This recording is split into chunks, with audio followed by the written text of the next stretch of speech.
Tá bom. Ela tem uma temática mais livre, assim, né? Apesar de ter uma sonoridade flamenca, só para explicar isso, né? Uhum. E aí, na segunda parte, ela é uma parte livre, sem ritmo, né? E depois, na segunda parte, eu faço no compasso ternário, né? Ou de 6/8, como vocês quiserem interpretar, né? Porque no flamenco você usa muito a rítmica de 6/8 e a rítmica ternária em geral, Sim. né? 1, 2, E de 6/8 também, né? E também tem a rítmica mista, né? De 6/8 com 2, com binário, ternário com binário, 3 contra 2 também usa bastante, né? E principalmente nos estilos que tem influência direta da africana, né? E afro-cubana e afro-americana, que é importante. Então, e aqui eu uso esse ritmo ternário, que eu já diria que é como um 3/4 mesmo, pode ser na segunda parte, né? E harmonicamente falando, né, a gente trabalha a tonalidade menor, mas também a tonalidade, o modo flamenco. Trabalha esses dois modos, modo menor no tema da música e o modo flamenco para finalizar a música. Tanto é que eu finalizo com uma tônica flamenca, não a dominante menor, a tônica flamenca. Tá? É importante saber isso, né? Porque no flamenco a gente aprende a lidar com os 3 modos, no mesmo estilo você aprende a lidar, que é o modo maior, o menor e o modo flamenco, que é o modo que foi criado mesmo, não de forma cerebral, foi criado intuitivamente, né? Por causa da cadência andaluza, que vem do modo menor, nasce o modo flamenco e repousa como se fosse repousar na dominante, né? Posso falar nesses termos? Claro.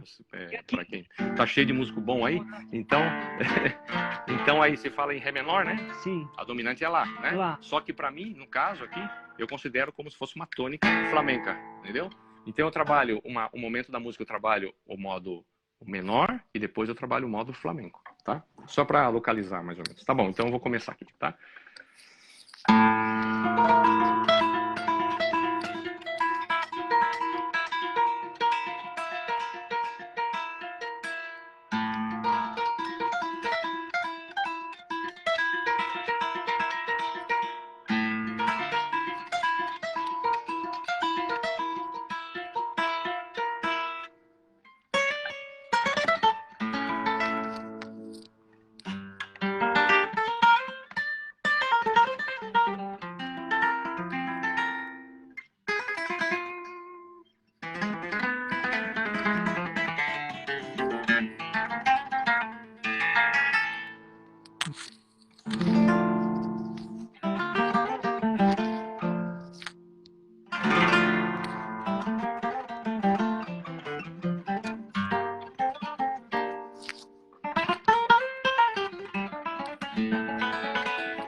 Parte ternária.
terminei na tônica flamenca. Na tônica flamenca. Então, aqui que eu faço a mudança, a transição é aqui. Quando eu vou no sexto grau, né? Sétimo, tal, e aqui grau. já se transforma na cadência andaluza, já repousa aí aqui. repousa no acorde flamenco. Um desenvolvimento aqui. Faço um desenvolvimento aqui, por exemplo, né? E acabou aqui. Eu não vou acabar aqui mais. Entendeu? Acaba aqui. Essa é uma das diferenças do modo flamenco, né? Para os modos que a gente conhece. Essa escala basicamente é isso aqui.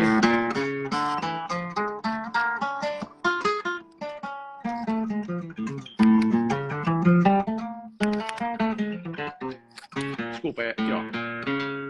Primeiro, segundo, terceiro, quarto, quinto, sexto, sétimo, maior, né? Tônica outra vez. Nona segunda bemol, que é a nona bemol, né? Terça, quarta, quinta, sexta, sétima. Essa é a escala, vamos dizer assim, do modo flamenco, né? Mas você pode usar essa também. Como de Fá maior, entendeu? Você pode usar também. Nesse caso aqui, nesse desenho, né? Nesse desenho. Aqui você pode dar essa alteração, né? Quando eu falo do Fá maior, é como se fosse o modo frígio, né? Que não é um modo flamenco. Ele simplesmente serve de estrutura para a escala flamenca, mas na realidade a terça... exatamente, porque a tônica é maior, né? É uma terça maior.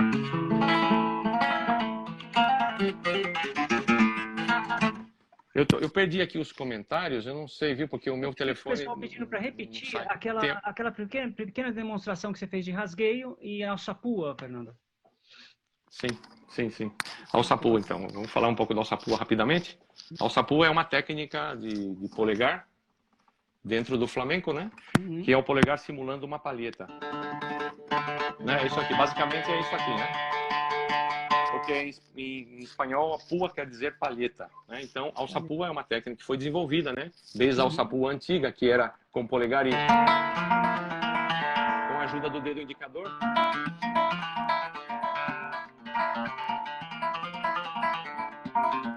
Essa é a alçapua antiga. A alçapua depois se evoluiu para isso. Só polegar. Nada mais, nada menos que é isso aqui, ó. Pegar uma corda e a de baixo você já faz a alçapua, tá vendo?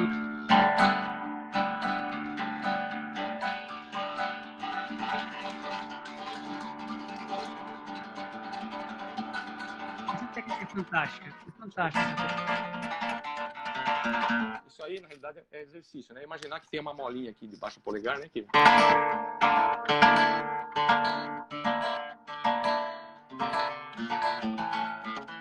Basicamente é isso. E aí se constrói conforme o desenho que você tem aqui na mão esquerda, né?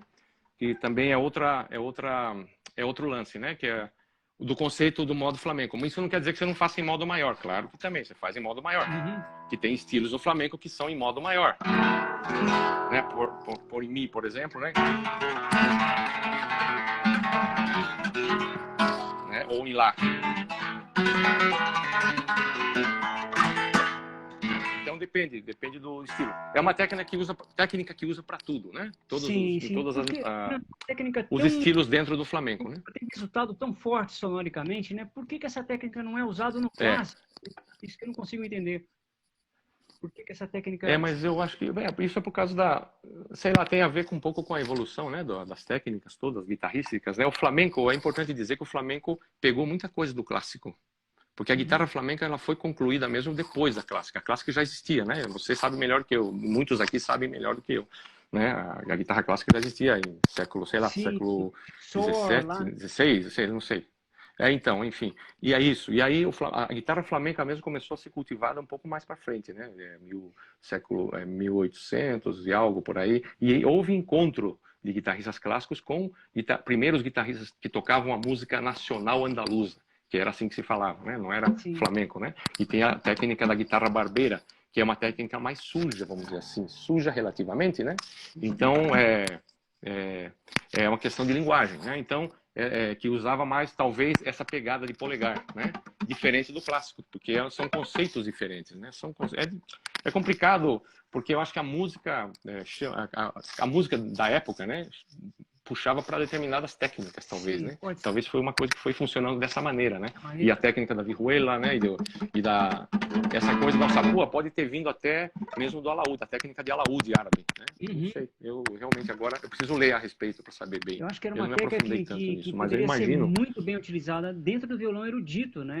Porque é uma técnica erudita, né? Sim, Erudito vem super passado. aproveitada, sim, super aproveitada.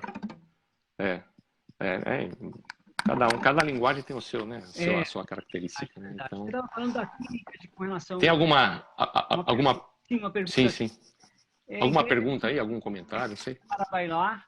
Eu, há muitos anos, aprendemos muito Hã? com montagens que você faz. Uma dançarina está falando que aprende muito em ver você, Yara. Fala um pouquinho dessa técnica de tocar Sim. como uma dançarina, Fernando. Então, você tocar para solo é uma coisa. Você tocar para solista, né? Se você quer tocar uma peça, né? É uma coisa. Como é Né? tocar Você como tocar para solista dança, e tocar para dança? Como é que é esses dois universos aí? tocar para dança. E aí é onde entra a diferenciação do guitarrista flamenco, né? O guitarrista flamenco tem que entender, se você quer tocar flamenco, como todos os grandes, isso é uma coisa falada por todos os guitarristas flamencos, né? Todos os grandes que vocês conhecem, Paco, Vicente Amigo, Gerardo Nunes, né? Quem mais? Moraito Chico, etc, etc, etc. Eu vou, né? Tenho milhões. Todos eles tocaram para dança alguma época das suas vidas. Entenderam essa linguagem do baile, né? É baile que a gente fala, né? El baile. E tocaram para cante. Então, é importante porque a questão rítmica está muito forte dentro da dança, né? E se você não tem esses códigos rítmicos, é um pouco difícil você se consolidar como guitarrista flamenco. Por quê? Porque na hora de tocar uma peça do Paco, ou do Gerardo, ou tua mesmo, se você vai tocar numa festa flamenca, é como tocar numa roda de choro. Se você não sabe acompanhar, não entre. Né? É assim que funciona no Brasil. No Brasil é assim. E no Flamengo é a mesma coisa. Se você não sabe, não entre. A não ser que se alguém te convide para você mostrar a tua linguagem para se associar com a linguagem que está ali. Né? Claro. Então, o choro e o flamenco, por isso que eu associo sempre o choro com o flamenco, que você tem que ser iniciado para poder entrar e entender essas linguagens. Né? Você tem que ser iniciado. Alguém tem que te levar lá. Né? Então, no flamenco é assim. Então, na dança é a mesma coisa. Se você vai tocar para dança, você tem que aprender a conhecer os códigos que existem dentro da dança. Você tem que conhecer, aprender a... Dentro desses códigos que você está falando, a Yara teve um papel importante na sua vida, nessa parte de entender como... Fundamental. Né? Vamos falar um pouquinho disso? Fundamental. Porque, na realidade, quando eu conheci a Yara, eu tocava para dança já em alguns grupos, mas era assim, a gente vem de uma escola de montagem. O que é a escola de montagem? É uma escola de decoreba, de decorar. Memorização de coreografia. Memorização da música que acompanhava a coreografia, porque eu não sabia nada. Estou te falando de 1987. 87, internet era projeto militar, não existia internet, né? Então, quer dizer, não tinha toda essa informação que a gente tem hoje. Então, você imagina. Então, a Yara, no caso, estava procurando guitarrista para tocar no grupo, porque com a minha sogra, Laurita, elas tinham um grupo de dança, né? E queriam música ao vivo. Então, o que aconteceu? Eu fui, aí é bom porque me levou a pesquisar mais e mais como acompanhar, né? Desde que eu estou junto com a Yara, né? Que a gente se juntou para fazer trabalhos, foi muito frutífero, né? E segue sendo até hoje, porque a gente sempre busca novidade, busca linguagens novas e tudo. E sempre foi o que a gente sempre fez, né? Inclusive no Brasil, né? Vivendo no Brasil, a gente ia todo ano para a Espanha. Né? Fernando de la Rua e Yara, assim, Sim. essa referência de Sim. do flamenco, né, também. Nos anos 90 já foi quando a gente desenvolveu, desde 89, né, até 2000, né, no Brasil a gente desenvolveu isso. Por quê? Porque a gente ia estudar justamente isso. Quando eu ia para a Espanha, eu ia ver show de tablado, né, fazia aula com guitarristas que tocavam para dança, principalmente, porque eu queria pegar os códigos, que mais importante do que você aprender a técnica é entender os códigos, né, os códigos de linguagem, né, aquele diálogo. E eu, particularmente, adoro tocar para dança, né? Eu sempre gostei. Para mim, né, a minha profissão é guitarrista de baile. Guitarrista, não é o guitarrista do baile da banda, não é isso, né? Sim. Guitarrista de baile, flamenco, né? Que é um violonista para dança. Flamenco completo, flamenco. É fundamental entender o bailado, né? Tem que entender. Tem que entender o bailado e o cante. Não é só o cante o solo. É importantíssimo. O cante... Não, não, porque você pode tocar uma peça do Paco. Eu conheço vários que tocam, que não são flamenco, que tocam coisas do Paco, de vários, do Vicente Amigo, que tá legal, é isso aí. Mas, por exemplo, se você vai tocar uma buleria, por exemplo, do Paco de Lucia, você tira a buleria lá inteirinha, aí você vai numa festa, ou você encontra dois músicos flamencos que tocam palma. Ah, a gente vai tocar palma para você. Tá bom. Como é que você vai entrar no compasso aí nessa palma se você nunca tocou com palma? Mesmo escutando o áudio. Você entendeu? Então esse tipo de detalhe é fundamental. É fundamental. Idioma violonístico, É o idioma. Exatamente. Porque tem o lance do groove. Como você tocar funk dos anos 70, tô falando, né? Não confunda. Sim, claro. É a mesma coisa, você tem que entender o groove para segurar o ritmo. É a mesma coisa, é a mesma intenção. Tocar blues tem toda uma intenção, tem um groove. O flamenco também tem esse lance do groove, que a gente chama soniquete, que a gente fala, né? O soniquete. Então você tem que ter esse soniquete e essa sensibilidade de sacar, né? E aí tem os momentos de relaxamento, de tensão, relaxamento e tensão, né? Que são os elementos que caracterizam. Musicalmente, tocando, um violão flamenco bailado e depois você faz um solo para ver que o solo pode ser mais ad libitum e tal, mas o bailado tem que ser muito consciente. Por exemplo, o Betari, por exemplo, é um solo. Apesar de que se pode montar uma dança. Outra coisa é montar uma coreografia em cima da música. Isso é outra história, tá? Não estamos falando disso. Nós estamos falando de linguagem direta, de dança e guitarra. O dia a dia. Claro. Né? Então, por exemplo, se eu estou fazendo isso aqui, ó.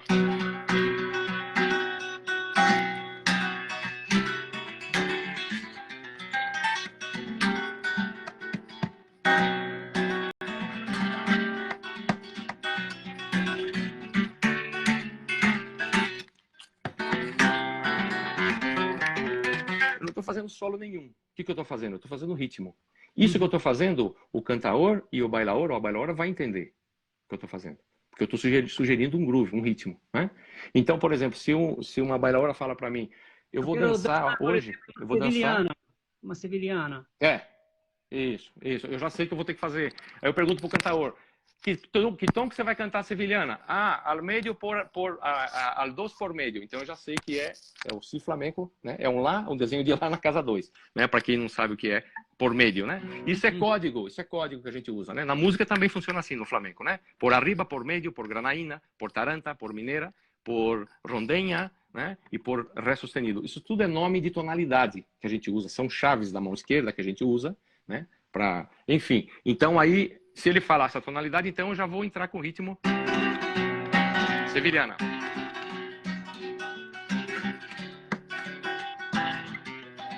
Aí o cara canta, né? Então tem toda uma chamada que o cara faz, tudo, né? Cada estilo tem um código. É tipo assim...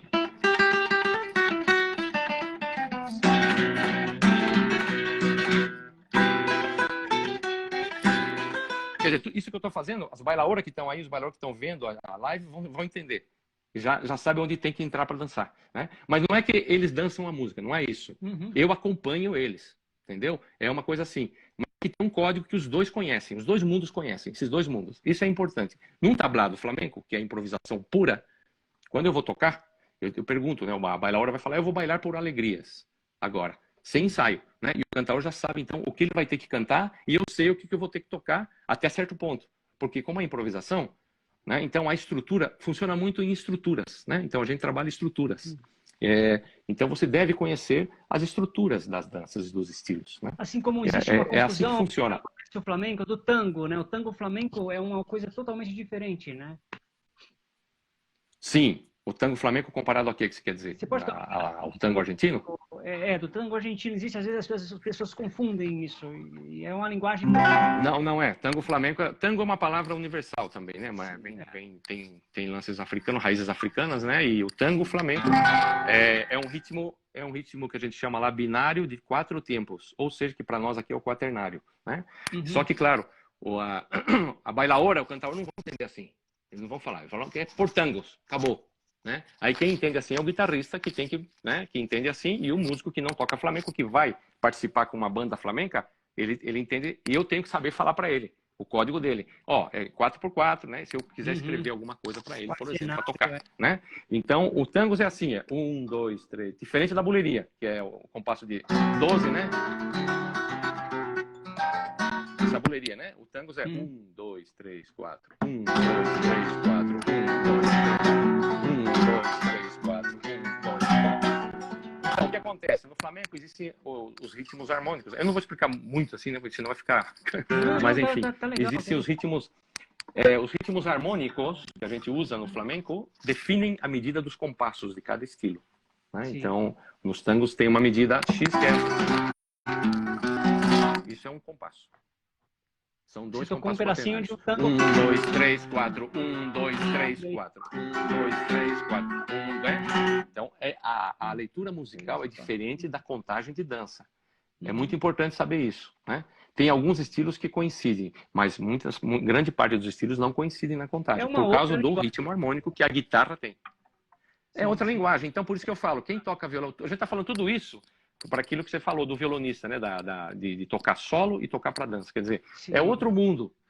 O guitarrista de baile é uma profissão, guitarrista solista é outra, guitarrista que toca para cante é outra profissão. E eu acredito que você ser um guitarrista de baile, como você é uma faculdade que você tem que fazer para entender esse universo, né? Não é uma coisa que você vai pegar sim.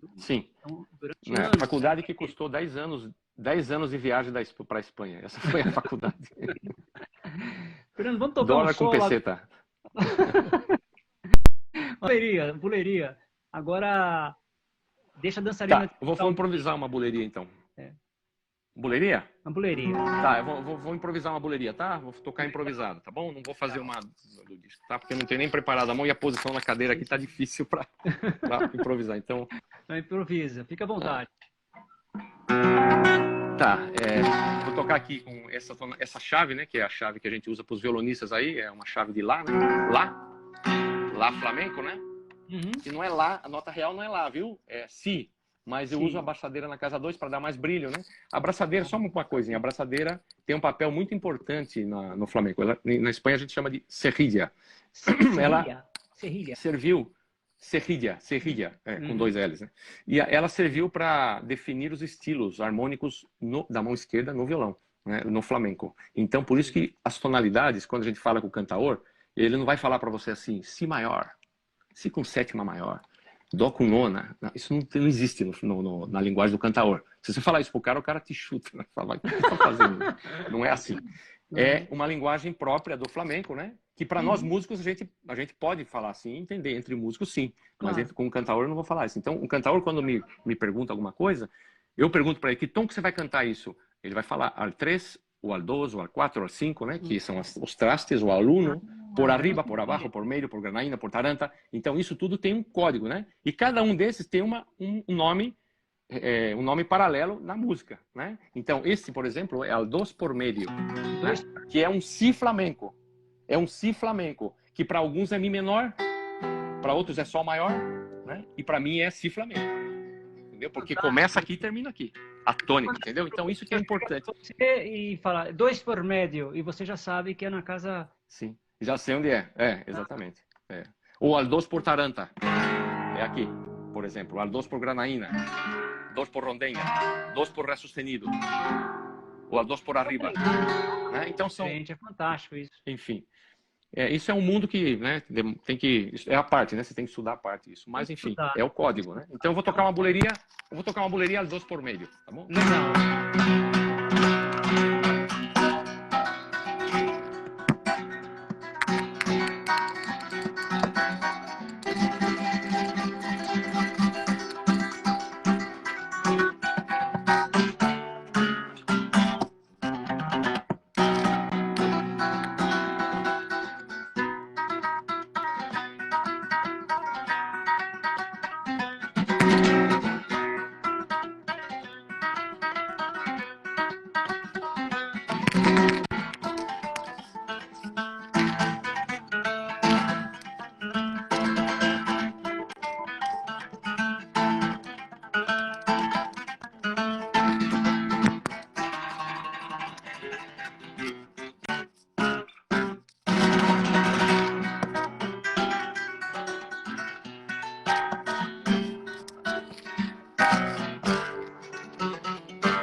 Bravo, Fernando. Bravo, bravo, bravo.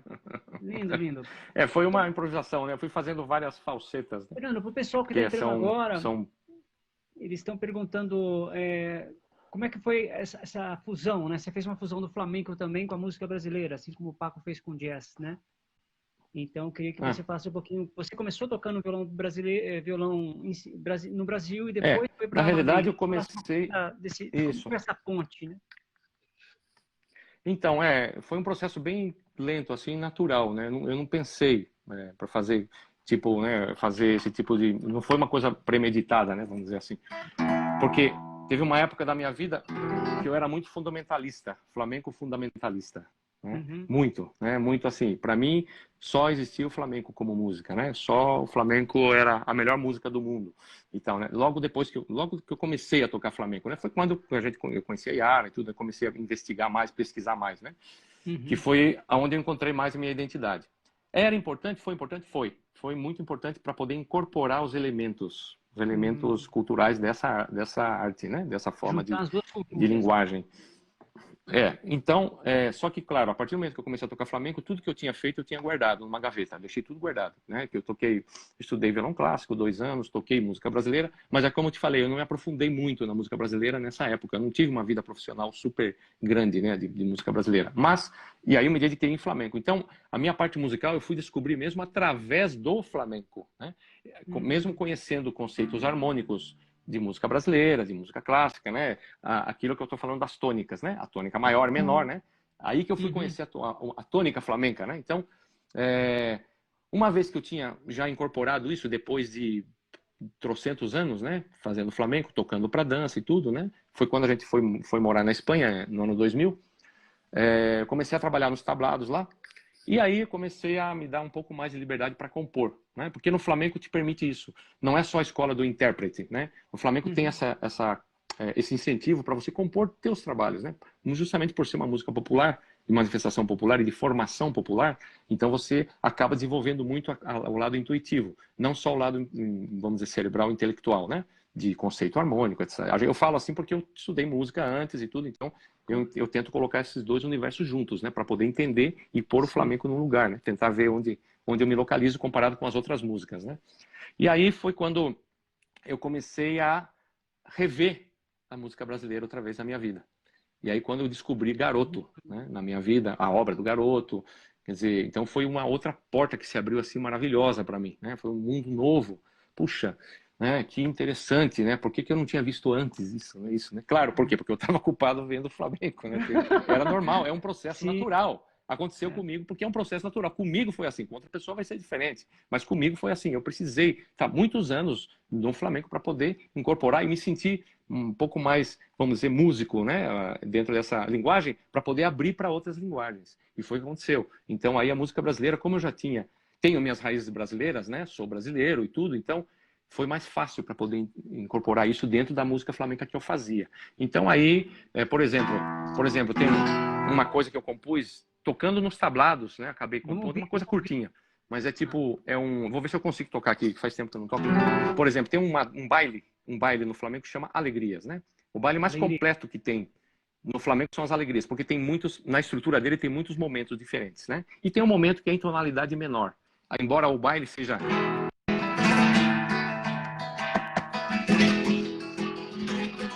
nessa tonalidade, basicamente é tonalidade por arriba, que é em Mi, né?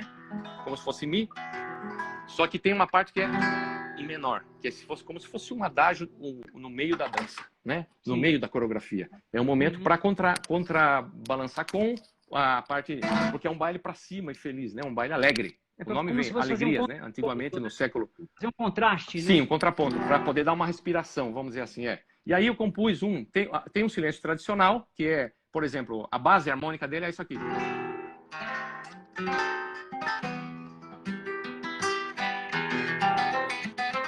Por exemplo, estou aqui dando um exemplo, tá?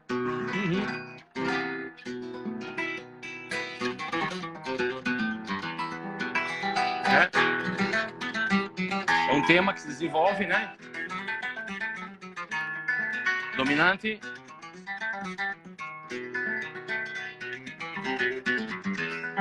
Aí a última parte vai para subdominante, sétima. resolve.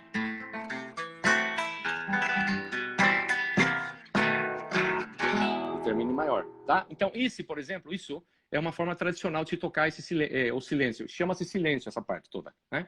Então, no meu processo de abrasileiração, vamos dizer assim, ou retomada do universo brasileiro na música flamenca que eu fazia, eu acabei desenvolvendo um silêncio, mas com um conceito um pouco mais brasileiro, vamos dizer assim, ou latino da América do Sul. Ou América do Sul. Então, aí, baseado nessa estrutura harmônica que eu fiz, então eu fiz um silêncio assim, por exemplo.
Por exemplo, entendeu? Fantástico. Então eu usei elementos, tem até elementos, muita gente fala, mas tem coisa de tango argentino aí, tá? Então, tudo bem, tem, mas tem uma atmosfera brasileira, né? Também. Então eu uso essas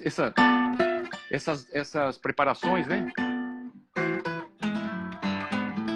E não é muito comum usar no flamenco esse tipo de coisa. Hoje em dia, tá todo mundo já aloprando em tudo, né? Normal. Mas esse tipo de construção, tem uma construção valseira, vamos dizer assim, um pouco também, né? Acordes de sétima maior, coisas que... quem começou a usar muito isso foi o Paco, né? Sétima maior e tudo, pela influência que ele tinha. Já, né? Nos anos 80, 90, ele já se metia a fazer essas coisas. Mas ele era muito cuidadoso e muito cauteloso. Ele tinha muito medo de críticas do meio flamenco mais tradicional, né? Então, como eu não tinha... né? Então, era complicado. É como se fosse o Piazzolla. O Piazzolla tinha isso também, né? Porque o Piazzolla fazia aquele tango tradicional argentino, né? Então, as pessoas criticavam um pouco que não era Gardel, né? Eu acho que o Paco... Não, e o Paco tinha... E mesmo assim, o Paco, todo mundo estava esperando o disco novo dele, sempre que ia lançar um disco, né? Quando o Paco vai lançar? E quando lançava era aquela coisa, né? E ele já... Mas o Paco teve essa coisa que ele lançava tendência. Lançava tendência. Primeiro reverber em disco para violão, lá no Flamenco, ele que botou o reverber. No Siroco, por exemplo, tem uma mineira no Siroco, que esqueci o nome agora. Quem quis lembrar isso, se o Giovanni tiver ainda, ele lembra. Super reverber, muito reverber, muito reverber. E ele que começou com essa onda, basicamente, de reverber. Aí todos os guitarristas flamenco, quilos e quilos de reverber. No show ao vivo, nos estúdios, quilos e quilos. Utilizando, né? Para poder dar esse... Então, é o que eu falo. Ele marcava essa onda, né? Então, o que eu falo, voltando no lance meu, nessa minha transformação, eu comecei fazendo esse tipo de coisa. Esse silêncio que eu compunha no palco mesmo, né? No palco, tocando. Cada dia eu compunha um trechinho diferente. Um metade tradicional, metade moderno, até chegar ele completo como é hoje, né? Então, isso são várias... Tem uma composição sua que você abriu o show aqui no sul de Minas, que foi fantástica, que era uma composição que também fazia essa fusão do flamenco com elementos brasileiros de uma forma muito mágica. Que abriu o show, você lembra? Você não vou lembrar qual é. Que era com... Não sei se é essa aqui.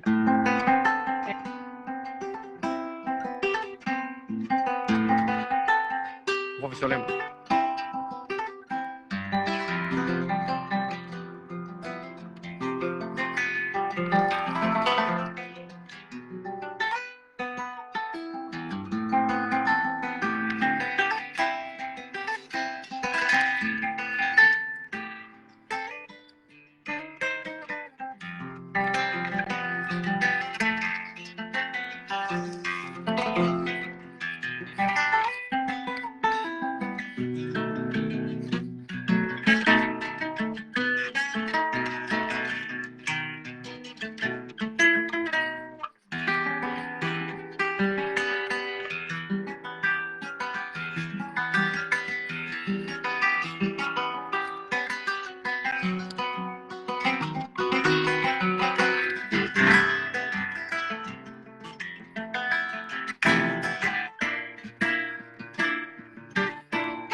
essa é a introdução, né, do tema. Isso é uma seguirilla. O que é uma seguirilla? A seguirilla é um estilo dentro do flamenco, né, que tem um toque particular, né, assim, que tem uma contagem de dança que pode se escrever também em partitura, né, que é um compasso de amálgama, né, vamos dizer assim, é como se fosse 3x4 e 6x8, né? Então é 1, 2, 3, pam, pam, pam, pam, pam, pam. Se você vai escrever. Só que esse tempo 1 não é o tempo 1.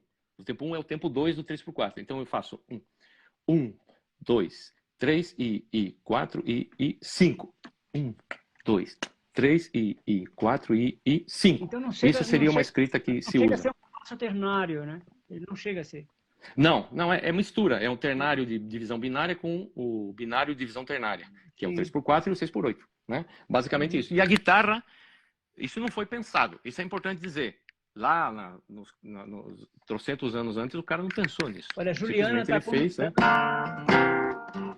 Escreveu lindo aqui, a Juliana. Agradecer os comentários da Yara também. Observando, pessoal, com o Fernando de la Rua. Eu não estou ouvindo nenhum. Quebrou 2 unhas e está tocando. A Cláudia, eu vou desmontando aos poucos. Entre Mares, acho que é uma música sua, né, Fernando? Era essa, o Entre Mares. A Cláudia Viraroca que falou? Ah, tá, foi a Cláudia. Essa música... um abração. É linda essa composição, né? Entre Mares. É uma seguirilla, é uma leitura minha da seguirilla, né? Depois eu desenvolvo outras falsetas, né? Então, mas o compasso, por exemplo, a contagem da dança é 1, 2, 3 e 4 e 5. Essa contando. E 2 e 3 e 4 e 5. E a guitarra faz 1, 2, 3 e 4 e 5. 1 e 2 e 3 e 4 e 5. Esse é o ritmo harmônico da seguirilla. Equivale a um compasso. Mas não é fácil, não. É fácil. Na realidade, são 12 batidas. É o inverso da soleá. São 12 batidas. Só que o que você conta são as acentuações. Você não conta, não conta os tempos fracos, né? Tem que deslocar a acentuação. 1 e 2 e 3 e 4 e 5. Hã? Eu tenho que deslocar a acentuação na hora de escrever. Não é isso? Sim, deslocar a situação, exatamente. Marcel, mas aí, para escrever... Ah, pois não. Tem uma pergunta. Fala. O Marcelzinho está perguntando para você se você usa as cordas Hyper Pro, que é uma como é que fala? É uma labela sofisticada. Sim. Então, eu estou usando agora, eu estou provando agora, eu nunca usei. É que o Flavinho, que foi o meu ex-aluno, Flávio Rodrigues, ele que me deixou esses 2 jogos para mim provar. Né? E eu estou adorando, eu estou provando agora, estou usando agora aqui, né? Eu gostaria. Tá botando, Fernando? Que legal. Sim, porque é equivalente à Labela 2001, a que eu tenho lá na Espanha que eu uso, né? A Labela 2001 é equivalente, a Hyper Pro é equivalente. Poxa, eu vou usar também. Se gostou, a mesma tensão. Power gostou, então é uma corda ótima, né? Sim, eu estou provando, eu estou adorando. Ainda mais nessa guitarra que é super flamenca, né? Zezinho Reis pergunta para você como eu posso melhorar o piccato. Picado? Desculpa. Picado é estudar lento, Zezinho, assim, ó, aqui, ó. Eu não sou um grande picadeiro. Mas o lance é estudar lento e sem tensão. O mais importante é não ter tensão, tá?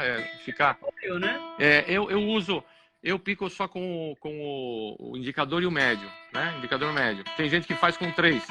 Mas, Zezinho, você é de Salvador, Zezinho, eu acho, se não me engano. Se eu não me engano, é ele. Um abração para ele aí. Então, o lance é você fazer exercício das escalas que você tem, né? E estudar lento, mas nunca... o picado é apoiando na corda, né? A técnica de picado é apoio na corda, né? Então, sempre estudar de uma forma relaxada. Relaxada, que eu digo, não forçar e não exagerar no ataque, né, do dedo. Né? Rasgueio também, estudar lento, né, Fernando? 1, 2, 3, puxa, 1, 2... Sim, tudo. É fundamental. É fundamental fazer isso aqui, ó.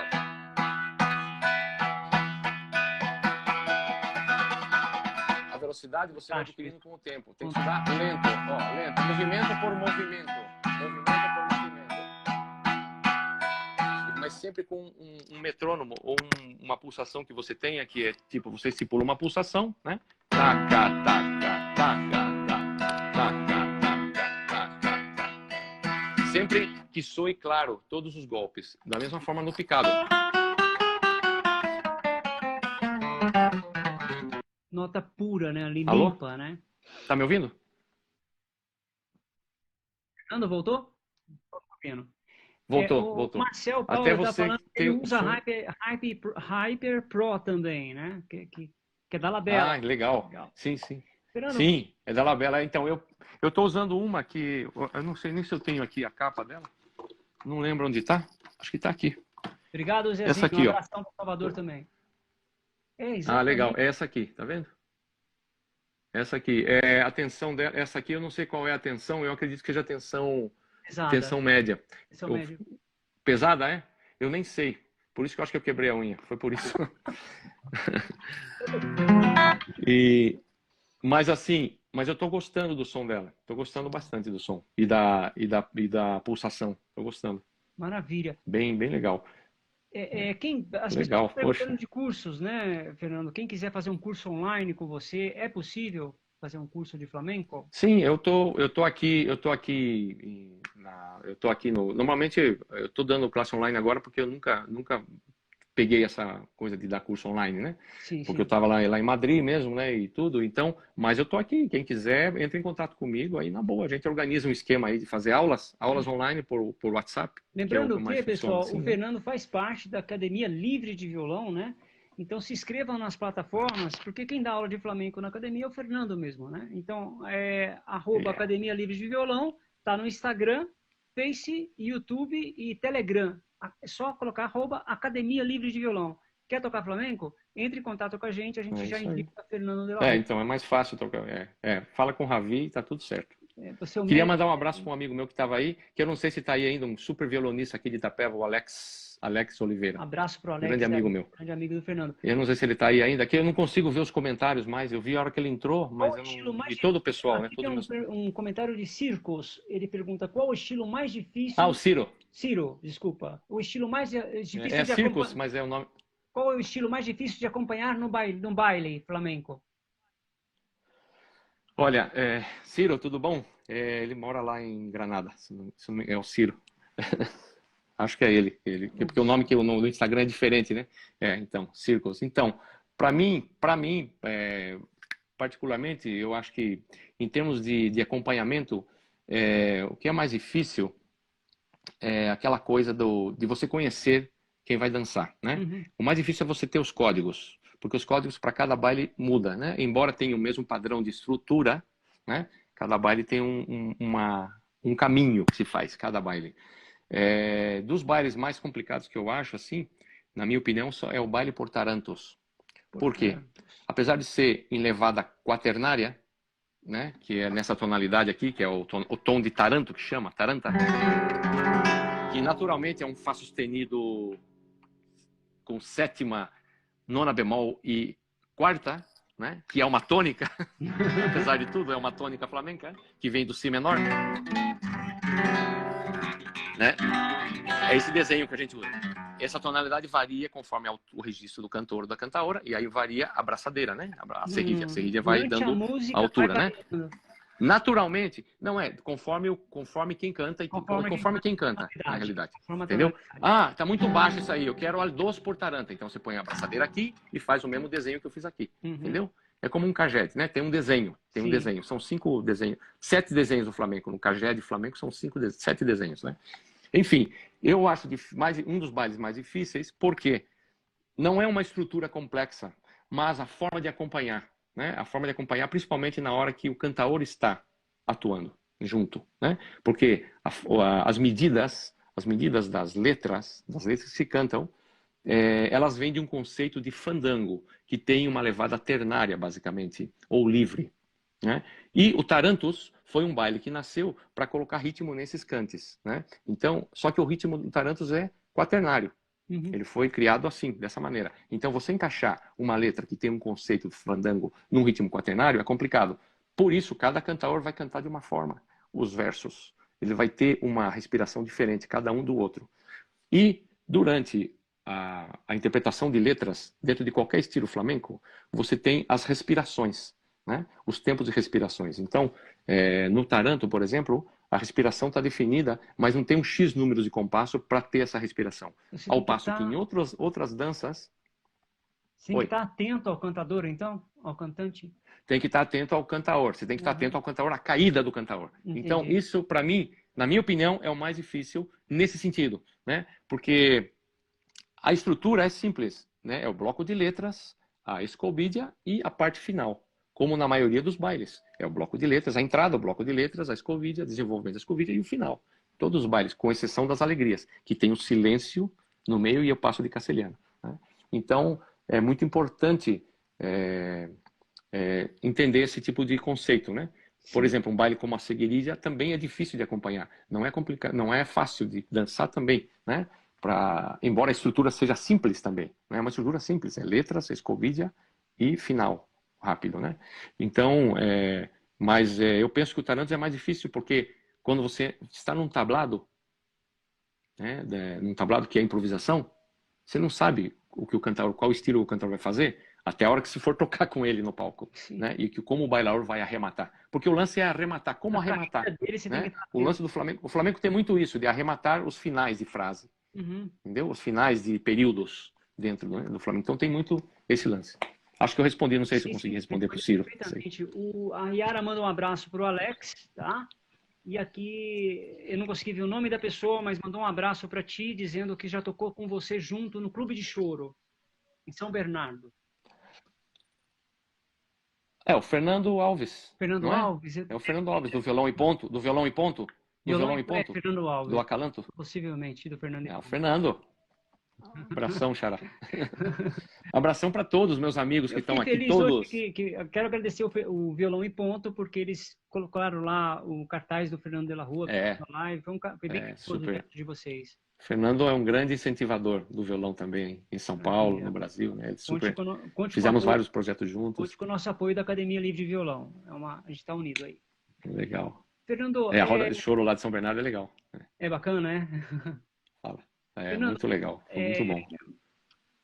O flamenco, vamos falar lá dos primórdios, ele vem de origem árabe, moura, porque eu percebo escala moura. É de origem de muitas... Sim. Invasão moura. Na realidade, o flamenco vem de muitas culturas, né? Muitas, né? Entre elas, eu só estou preocupado com uma coisa, que eu não sei se a bateria minha vai funcionar. Yara, se você estiver por aí, traz o carregador para mim, por favor. Ela deve estar no outro quarto. Enfim, dando continuidade, desculpa, que eu acho que o meu telefone está com a bateria baixa. O flamenco tem uma origem muito diversa, de muitos universos diferentes, né? Existiu uma época pré-flamenca, né? Obviamente, que vem do folclore, né? O flamenco se baseia muito em 3 gêneros importantes. Gêneros importantes como a jota, que é do folclore, né? O fandango instrumental do século XVI, XVII, né? E um terceiro, a seguidilha, que é do folclore que está em toda a Espanha, né? Então é importante dizer isso. A influência árabe é fundamental porque traz o domínio de 8 séculos, né? Na Espanha, os árabes deixaram muita herança cultural dentro do que é o flamenco, né? Dentro da cultura flamenca. Então é importante essa escala do cante flamenco, dos gêneros, né, do cante flamenco e é baseado mesmo na música árabe. Existia um cara em Córdoba que chamava Ziriabe, na época que Córdoba era o centro cultural ali do mundo Al-Ándalus, né, e que chamava Ziriabe. Esse cara aí era um intelectual, além de músico, era um super culinário, era matemático, era tudo, né, e ele tocava laúde árabe, né. E esse conceito de cantaor e guitarrista provavelmente vem dele, né? Embora ele viveu uma época bem pré-flamenca, essa coisa do cara sentado junto com o cantaor, essa coisa é dele, é fundamental, né? Outra cultura importantíssima que influenciou dentro do flamenco é a cultura latino-americana e africana. É fundamental. Isso tem que ser levado... Africana também porque... os ritmos compostos, como por exemplo o tanguilho, né, que é o ritmo de 6/8, isso é herança africana direta, né? É herança africana direta. Então, por exemplo, esse compasso 3/2, né, como os músicos chamam, desculpa que eu estou tentando pôr a bateria aqui. O compasso de 3/2, né? Esse compasso composto é africano, totalmente africano a herança. Né? Então, a miscigenação das culturas, né? Árabe, africana... E teve... Muito, é importante. Então, é assim, eu penso que tem uma série de coisas, né? Desde a igreja, a música da igreja antiga também influenciou no flamenco, né? Assim como os baixos contínuos, né? Passacaglia, por exemplo, romanesca, esses ritmos que tem essa repetição de compasso parecido com a buleria, por exemplo, né? O bolero espanhol, como aquela base do bolero de Ravel, né? Tão, tagadadam, tagadadam, pam, pam, tagadadam. Isso aí influenciou muito dentro do flamenco, né? Tem gêneros flamencos que você toca dessa maneira, né? Você vê que está muito claro aí o lance flamenco, né? Dentro a base flamenca, vamos dizer assim. Essa base dentro do palo flamenco, né? Então, dos palos que você toca, por exemplo, como a buleria, por exemplo, né? Ou a solé buleria. Ou, por exemplo, o ritmo de abandolaus, por exemplo. É que eu não consigo deixar aqui o telefone parado. Poxa, tentando equilibrar aqui. Fernando, e não consigo. Esse pré-flamenco que você fala, começa com alaúde. Começa com alaúde, né? E já era com o cantor. Sim, alaúde, o vihuela também, na vihuela, né? Mas o pré-flamenco, sim. É uma série eu penso que é uma série de instrumentações diferentes, né? Que já existiam, né? E mesmo o alaúde folclórico que meu pai toca, a bandurria, já usava, né? Para determinadas classes de raleos. Os raleos antigos, que não são os raleos extremenhos, falando aqui para os flamencos, né? Compreendiam um grupo de ritmos, né? De uma série de ritmos e gêneros dentro dos raleos que influenciaram diretamente. O fandango de Boccherini, que tem uma cadência, né, no momento lá da música, que tem uma certa cadência específica, definiu muito a base da soleá, por exemplo. Né? A soleá é um palo que bebeu muito disso, né, desses gêneros, vamos dizer assim, musicais, que existiam antes do flamenco. Né? Tipo isso aqui.